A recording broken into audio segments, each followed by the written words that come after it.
Então, meu irmão, minha irmã, dando sequência à nossa catequese sobre o sacramento da confissão, sacramento da penitência, da reconciliação. Algumas pessoas têm vergonha de se confessar, mas essa vergonha ela é positiva. Não seria positivo não ir se confessar, porque é necessário que estejamos assim, envergonhados pelo que fizemos, pois nós ofendemos a Deus.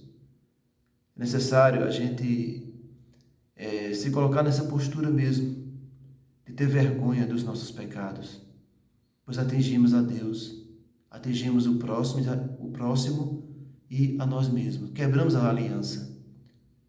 Sim, mas que não seja, que você também não tenha medo de se confessar, mas tenha essa vergonha mesmo realmente positiva, porque quem ama a Deus e o ofende, como se sente, hein?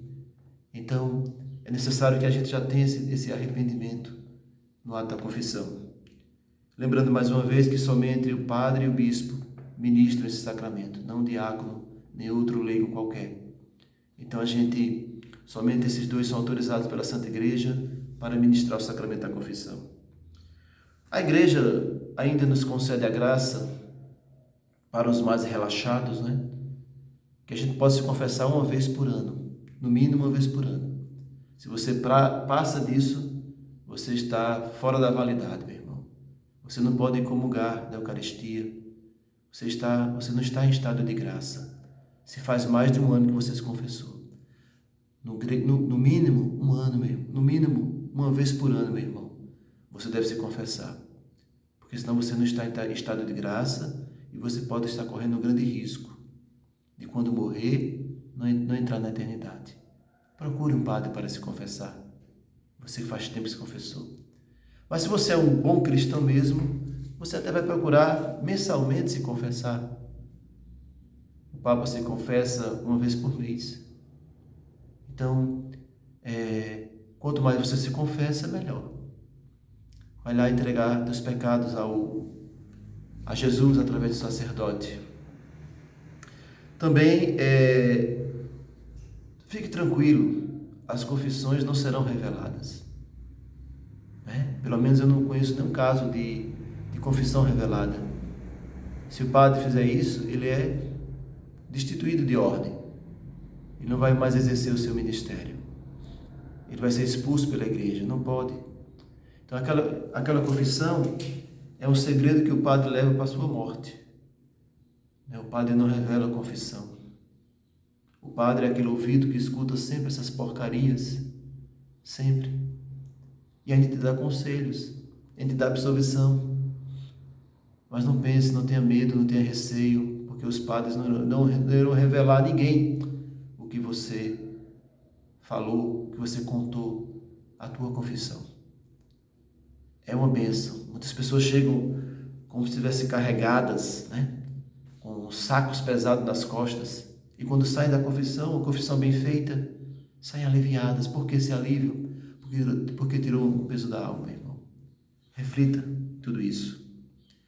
Também eu lembro que, ao falar de confissão, falamos de pecado, da gravidade que é o pecado, como já falei. E o pecado ele vem basicamente por 3 raízes: o ter, o prazer e o poder. O ter pela via da ambição. A ambição que destrói tantas coisas, destrói o ser humano. A ambição. O poder que oprime. Então, quantos, quando exercem, quando recebem esse poder, oprimem os outros. Fazem essa opressão ao irmão.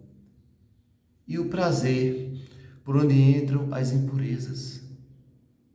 Muitas vezes, eu não falo de um prazer de dormir, um prazer de comer, não. Os prazeres diabólicos, Os prazeres que não vêm de Deus e que nos dá uma sexualidade errada, talvez.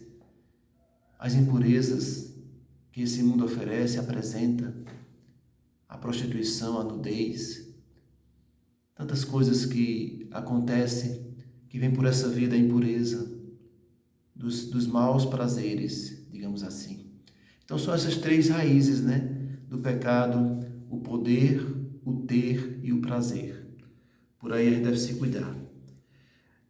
Mas para que haja pecado, meu irmão, é necessário que haja liberdade e conhecimento.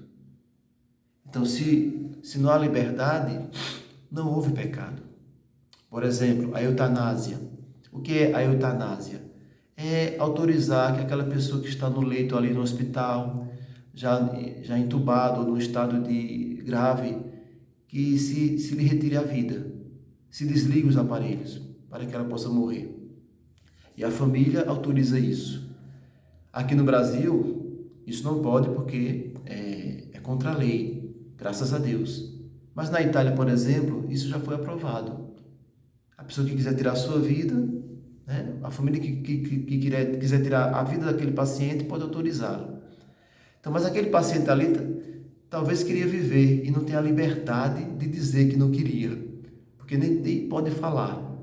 Pessoas decidiram por ele. Então, aquele paciente ele não pecou ao morrer, porque isso é matar uma pessoa, quem está autorizando isso, e também seria um suicídio a gente querer tirar nossa própria vida. Não podemos. Devemos esperar a hora que Deus determinou. Então, isso não seria pecado para o paciente, porque ele não tem a liberdade. É como o aborto espontâneo. O aborto provocado, ele é pecado gravíssimo. Um dos mais graves pecados, o aborto. Mas quando o aborto é espontâneo, aquela mãe estava aguardando aquele ente querido nascer, dar à luz, mas por alguma complicação a criança morreu em seu ventre, então ela não pecou, porque ela não teve a liberdade de escolha. E para que haja pecado também, é necessário também que haja conhecimento, ou seja, o pleno conhecimento da situação. Eu sei que aquilo é pecado. Quando eu não sei que aquilo não era pecado, eu não tenho essa consciência, não é pecado. Por isso que as crianças não pecam. Até os 12 anos, as crianças fazem as coisas de forma inconsciente. Elas apenas imitam alguém, mas elas não sabem a gravidade daquilo, não sabem que é pecado aquilo. Embora desde crianças já devemos ir educando elas para saber o que é errado, o que é certo, mas não tem aquela consciência.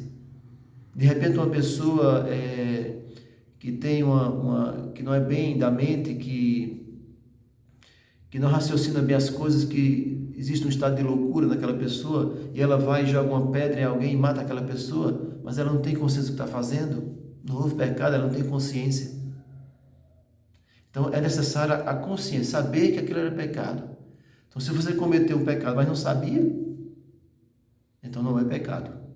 Então a liberdade e o conhecimento do pecado. Mas a partir do momento que temos o conhecimento daquilo, então seremos cobrados. A quem mais é dado, mais é cobrado. Então tudo que você sabe que é pecado, e às vezes você até pelo senso comum, nós sabemos que aquilo é errado também. Então, é necessário saber disso também, e importante também, para que a gente nem julgue as pessoas e que também saibamos em que estado nós estamos. Também a gente lembra ainda que existe o pecado individual e o pecado social.